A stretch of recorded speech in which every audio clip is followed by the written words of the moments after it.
Damn, so earlier today, the Instagram page Gossip of the City said a popular boxer in jail for domestic violence and battery. He hit his BM and the baby. Not saying no names because snitching and taking the stand is now cool and we don't need a lawsuit. And then moments later, it came out the boxer they was talking about was Gervonta Davis arrested on domestic violence and battery charges in Florida. And I can't 100% say, oh, he did beat up his BM and his child, but there's a lot of reports coming out saying the same thing.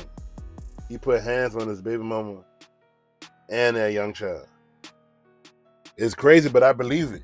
You always hear about stories about these professional athletes. They come home and they just a menace to their family because they just got all this testosterone built up, all this ego built up, and they feel like they just the master of everything.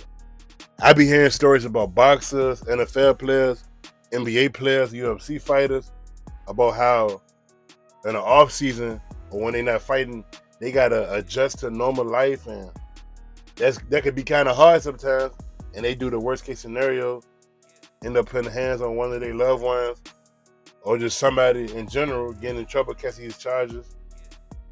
Man, if it's true that he did put hands on his BM, because it's not the first time something like this happened.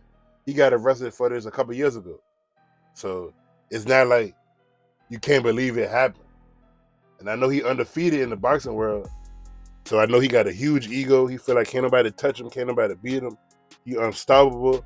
You have to say yes to him or the worst case scenario gonna happen. That's the type of person who he probably is. Now, I don't know him at all. I'm just assuming, but if it is true, he should never be able to box again professionally. Simple as that, man. What y'all think about this, your boy B?